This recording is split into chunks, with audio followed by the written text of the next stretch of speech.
আসসালামু আলাইকুম। কি অবস্থা সবার? কেমন আছেন সবাই? আশা করছি সবাই ভালো আছেন। আমরা সিম্পল কমপ্লেক্স কম্পাউন্ড শিখছিলাম। লাস্ট ক্লাসে আমরা সেন্টেন্স কিভাবে চিনতে হয় এবং সেটার স্ট্রাকচার অনুযায়ী কিভাবে চেঞ্জ করতে হয় সেটা আলোচনা করেছি। আজকে আমরা বাকি রুলসগুলো নিয়ে আলোচনা করব। চলুন শুরু করা যাক।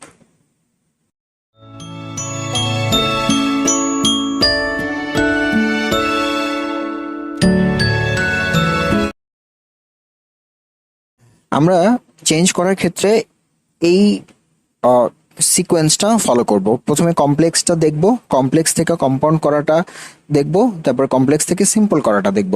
এটা দেখা হয়ে গেলে অটোমেটিক্যালি কম্পাউন্ড থেকে কিভাবে কমপ্লেক্স বা সিম্পল করা যায় অথবা সিম্পল থেকে কিভাবে কমপ্লেক্স বা কম্পাউন্ড করা যায় ওইটা বোঝাটা অনেক সহজ হয়ে যাবে। প্রথম রুলস, আমরা এখানে অনেকগুলো রুলস আমি ডিভাইড করেছি। তার মধ্যে আজকে আমরা এই ভিডিওতে আমরা সিন্স, অ্যাজ, হোয়েন এবং বিকজ এই ক্লজ মার্কার দিয়ে যে কমপ্লেক্স সেন্টেন্স তৈরি হয় সেগুলো কিভাবে চেঞ্জ করা যায় সেগুলো দেখব। প্রথমত, হোয়েন যুক্ত যেই ক্লজ মার্কার থাকে সেখানে একটা সময় যদি উল্লেখ থাকে তখন আমরা এই রুলসটা ইউজ করতে পারবো। সময় বলতে আমি আসলে এক্স্যাক্টলি কি বোঝাতে চেয়েছি। সময়ের ভিতরে থাকতে পারে কোনো বয়স মানে এজ, তারপর থাকতে পারে টাইম, সিজন, ইয়ার, ডে অথবা অন্য কোনো টাইম থাকতে পারে। আচ্ছা, একটা এক্সাম্পল দেখতে পারি। Mangoes are ripe when it is summer. এখন এই যে ম্যাঙ্গোজ আর রাইপ এটা একটা ক্লজ, আবার ইট ইজ সামার এটা আরেকটা ক্লজ। এই দুইটা ক্লজের একটা ক্লজ হোয়েন দেওয়া শুরু হয়েছে, তাহলে এটা সাবঅর্ডিনেট ক্লজ হইলো। তো অলরেডি আমরা বুঝে গেছি এবং জেনে গেছি প্রথম ভিডিও থেকে যে দুইটা ক্লজের মধ্যে একটা যদি সাবঅর্ডিনেট আর একটা যদি প্রিন্সিপাল থাকে সেটাকে কমপ্লেক্স সেন্টেন্স বলা হয়। এখন এই কমপ্লেক্স সেন্টেন্সটা আমরা চেঞ্জ করার ক্ষেত্রে আমরা খেয়াল রাখতেছি যে হোয়েন আছে এখানে এবং এখানে একটা সময়ের উল্লেখ আছে যেটা হচ্ছে সামার, মানে একটা সিজনের কথা উল্লেখ আছে।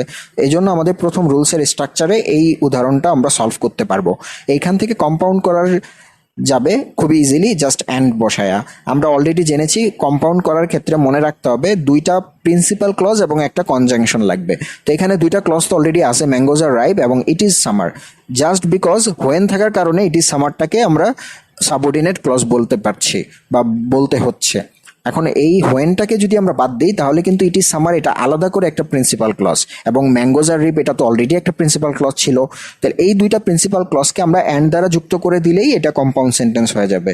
তো একটা জিনিস খেয়াল রাখবো, কম্পাউন্ড করার ক্ষেত্রে বা কোনো সেন্টেন্স সাজানোর ক্ষেত্রে মানে কোন সময়ের কাজটা আগে হয়েছে সেটা যদি আমরা আগে বসাই তাহলে সেন্টেন্সটার অর্থ সুন্দরভাবে প্রকাশ পায়। এখানে সামারের কথাটা আমরা আগে বসাইলে বেটার হয়, কারণ সামার আগে আসবে, তারপরে ম্যাঙ্গো পাকবে, আম পাকবে। তাহলে it is summer and mangoes are ripe. সিম্পলের ক্ষেত্রে খেয়াল রাখতে হবে, এখানে অনেকগুলো রুলস দিয়েছি। এক একটা সময়ের ক্ষেত্রে এক একটা ফ্রেজ আমরা ইউজ করব সময়ের আগে। যেমন এইজ যদি থাকে সেই সময়ের আগে আমরা ফ্রেজ হিসেবে অ্যাট দ্য এইজ অফ লিখতে পারি। কোনো টাইম অথবা সিজন থাকলে অ্যাট দ্য টাইম অফ বা ইন দ্য লিখতে পারি। কোনো ইয়ার যদি উল্লেখ থাকে তাহলে ইন লিখতে পারি। অন্য কোনো টাইম থাকলে আমরা ডিউরিং, অথবা কোনো দিনের কথা উল্লেখ থাকলে আমরা অন লিখতে পারি তার পূর্বে। এখন আমরা প্রথম এই কমপ্লেক্স সেন্টেন্স যেটা ছিল mangoes are ripe when it is summer, এইখান থেকে আমরা সিম্পল করব। আর সিম্পল করার একটা বেসিক রুলস আমরা গত ভিডিওতে দেখেছি যে দুইটা ক্লজকে আমরা একটা ক্লজ বানাবো। কিভাবে বানাবো? জাস্ট একটা ক্লজ প্রিন্সিপাল ক্লজকে ঠিক রেখে আরেকটা ক্লজের ফাইনাইট ভার্বকে শোনায় নন ফাইনাইট করতে হবে অথবা অন্য কোনো রুলস ফলো করতে হবে। এখানে আমাদের নন ফাইনাইট প্রয়োজন নাই, কারণ এখানে সময়ের কথা উল্লেখ আছে। আমরা এই ধরনের ফ্রেজগুলো দিয়ে আমরা সময়টাকে আলাদা করে লিখবো। যেমন ম্যাঙ্গোজ আর রাইপ, এখানে সামারের কথা বলা আছে, তাহলে আমরা সামার যেহেতু একটা সিজন আমরা ইন দা বসাইতে পারি, তাহলে mangoes are ripe in the summer. এখন সিন্স, অ্যাজ, হোয়েন বা বিকজ এই ক্লজ মার্কার দিয়ে যে ধরনের কমপ্লেক্স সেন্টেন্স তৈরি হয় সেখান থেকে কিভাবে আমরা কম্পাউন্ড বা সিম্পল করতে পারি সেটা দেখার চেষ্টা করব। মনে রাখতে হবে এখানে ট্রিক্স হচ্ছে সিন্স, অ্যাজ, হোয়েন বা বিকজ যুক্ত যে ক্লজ আছে সেখানে দেখতে হবে যে কোনো মূল ভার্ব দেয়া আছে কিনা এবং দুইটা ক্লজের সাবজেক্ট এক আছে কিনা। যদি এমনই থাকে তখনই মাত্র আমরা এই 2 নম্বর রুলসের প্রয়োগটা করতে পারবো। একটা এক্সাম্পল দিয়ে বোঝানোর চেষ্টা করছি। যেমন এখানে দেওয়া আছে সিন্স রাকিব স্টাডিজ হার্ড। এখানে সিন্স দিয়ে ক্লজ মার্কার আছে এবং সাবজেক্ট আছে এবং একটা ফাইনাইট ভার্ব আছে স্টাডিজ। তাহলে এটা একটা একটা ক্লজ, পাশাপাশি সিন্স থাকার কারণে এটা একটা সাবঅর্ডিনেট ক্লজ হয়েছে। দেন পরবর্তীতে আছে he will get the desired result. He subject, will get হচ্ছে ফাইনাইট ভার্ব, তাহলে একটা সাবজেক্ট একটা ফাইনাইট ভার্ব আছে এবং এটাও একটা ক্লজ তৈরি হলো, কিন্তু এখানে ক্লজ মার্কার না থাকার কারণে এটা প্রিন্সিপাল ক্লজ হলো। তাহলে একটা সাবঅর্ডিনেট আছে এবং একটা প্রিন্সিপাল আছে। এখন খেয়াল করতে হবে যে সিন্স থাকার কারণে এবং এখানে একটা মূল ভার্ব আছে এবং দুইটা ক্লজের সাবজেক্ট কিন্তু একই ব্যক্তি, রাকিব এবং হি। তাহলে এইটা এই 2 নম্বর রুলসের ক্ষেত্রে আমরা প্রয়োগ করতে পারবো। কম্পাউন্ড করা সেম জিনিস, ক্লজ মার্কার উঠাই দিব, দুইটা প্রিন্সিপাল ক্লজ হয়ে যাবে এবং একটা অ্যান্ড যুক্ত করে দিব। তো Rakib studies hard and he will get the desired result. আমরা কম্পাউন্ড করার ক্ষেত্রে একটা ট্রিক্স ফলো করেছিলাম, দেখেছিলাম লাস্ট ভিডিওতে। দুইটা সাবজেক্ট যদি একই হয় কম্পাউন্ড সেন্টেন্সের ক্ষেত্রে দ্বিতীয় সাবজেক্টটা লেখার প্রয়োজন হয় না, এই জন্য আমরা অ্যান্ডের পরে হিটা লিখি নাই। আর সিম্পল করার ক্ষেত্রে খুবই সিম্পল, সাবঅর্ডিনেট ক্লজের ভার্বটার সাথে আইনজি যুক্ত করবে এবং বাকি যা আছে সব সেম থাকবে। এবং আরেকটা ট্রিক্স আমরা লাস্ট ভিডিওতে দেখেছি, সিম্পল করার ক্ষেত্রে দুইটা সাবজেক্ট এক থাকলে দ্বিতীয় সাবজেক্টের স্থানে প্রথম সাবজেক্ট বসাবো। এখানে দ্বিতীয় সাবজেক্ট ছিল হি আর এটার স্থানে প্রথম সাবজেক্ট আমরা রাকিব বসাবো। তাহলে ফাইনাইট থেকে স্টাডি এটাকে নন ফাইনাইট করে দিলাম আইনজি যুক্ত করে, studying hard Rakib will get the desired result. আশা করি সিন্স অ্যাজ হোয়েন এর এই রুলসটা আপনারা বুঝতে পেরেছেন। চলুন আরেকটা উদাহরণ দেখি। যদি সিন্স অ্যাজ হোয়েন বা বিকজ এই ক্ষেত্রে সাবজেক্ট ভিন্ন থাকে দুইটা ক্লজে এবং সিন্স অ্যাজ হোয়েন যুক্ত ক্লজের মূল ভার্ব থাকে, মানে আগেরটা আমরা শিখেছিলাম সাবজেক্ট এক এবং মূল ভার্ব, এখন আমরা দেখব সাবজেক্ট ভিন্ন কিন্তু মূল ভার্ব। তাহলে কিভাবে আমরা সলভ করব? এক্সাম্পল দেখতে পারি। এভরিডে এটা একটা অ্যাডভার্ব, টাইম এটাকে আলাদা রাখি। উই সি হিম, উই আছে সাবজেক্ট, সি হচ্ছে ফাইনাইট ভার্ব, একটা ক্লজ। তার মানে এখানে কোনো ক্লজ মার্কার নাই, এটা প্রিন্সিপাল ক্লজ।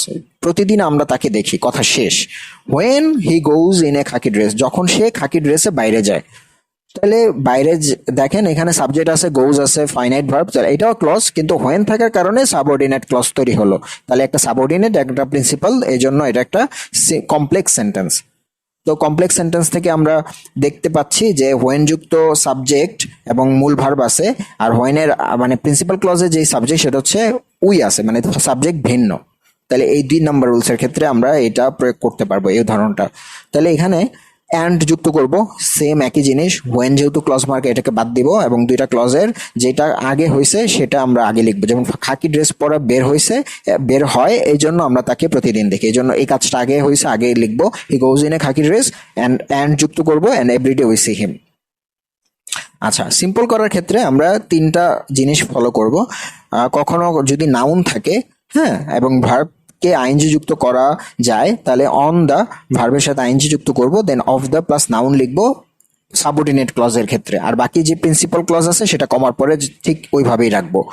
আর যদি 2টা নাউন থাকে তাহলে আমরা 2টা নাউন বসাবো, একটা অনের পরে আর একটা অফের পরে, দেন আমরা প্রিন্সিপাল ক্লজটাকে রাখবো। আর যদি নাউন আমরা না পাই তাহলে আমরা যেটা লিখতে পারি ভার্বের সাথে আইএনজি যুক্ত করতে পারি অথবা বিং বা হ্যাভিং লিখতে পারি। তারপরে আমরা হচ্ছে কি লিখতে পারি, প্রিন্সিপাল ক্লজ। তাহলে এখানে দেখবো সাবঅর্ডিনেট ক্লজে যেহেতু একটা নাউন আছে খাকি ড্রেস, হ্যাঁ, আর ভার্ব আছে, তাহলে আমরা এই প্রথম রুলসটা ইউজ করতে পারি, একটা নাউন এবং একটা ভার্ব। তাহলে অন দার পরে ভার্বের সাথে আইএনজি এবং অফ দার পরে নাউন। তাহলে প্রথমে আমরা প্রিন্সিপাল ক্লজটা লিখলাম, এভরিডে উই সি হিম, তারপরে হচ্ছে আমরা গোয়িং লিখতে পারি, going in a khaki dress. আচ্ছা, এখানে অন দা লেখার প্রয়োজন হয় নাই, কারণ এখানে জাস্ট এই যে নিচের অংশটা লিখে দিলেই হয়ে যাচ্ছে, জাস্ট ফাইনাইট কি নন ফাইনাইট করে দিলাম ভার্বের সাথে আইএনজি। আশা করি সিন্স অ্যাজ হোয়েন যুক্ত মোটামুটি ক্লিয়ার হয়ে গেছেন। আরেকটা উদাহরণ দেখতে পারি, when the goddess Durga comes, যখন দুর্গা আসে, everyone must shake off his own Saroj and troubles, যখন দুর্গা আসে তখন সবাই তাদের দুঃখ কষ্টগুলো তার সামনে রাখে বা অবশ্যই রাখে। তাহলে এখানে একটা প্রিন্সিপাল ক্লজ আছে, everyone must shake his own Saroj and troubles, এটা প্রিন্সিপাল ক্লজ, এবং দ্য হোয়েন যুক্ত ক্লজ মার্কার যুক্ত যে ক্লজটা আছে দুর্গা কামস, এটা হচ্ছে সাবঅর্ডিনেট ক্লজ। তাহলে কমপ্লেক্স সেন্টেন্স, এবং এই ক্ষেত্রে দেখেন একটা মূল ভার্ব আছে কামস এবং একটা সাবজেক্ট আছে গডেস, আর পরের ক্লজের সাবজেক্ট হচ্ছে এভরিওয়ান, দুইটা সাবজেক্ট ভিন্ন এবং মূল ভার্ব। এই 3 নম্বর রুলসের ক্ষেত্রে এটা প্রযোজ্য। কম্পাউন্ড করার ক্ষেত্রে সেম একই জিনিস, ক্লজ মার্কার বাদ দিব অ্যান্ড কমার জায়গায় অ্যান্ড বসাবো।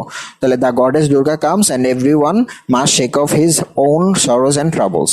সিম্পল করার ক্ষেত্রে এখানে আমরা এই যে দুর্গা, এটা একটা নাউন, গডেস দুর্গা, এই নাও আমরা প্রথম রুলসটা ইউজ করতে পারি। অন দা আর ভার্ব হচ্ছিল কাম, এটার সাথে আইনজি যুক্ত করতে পারি।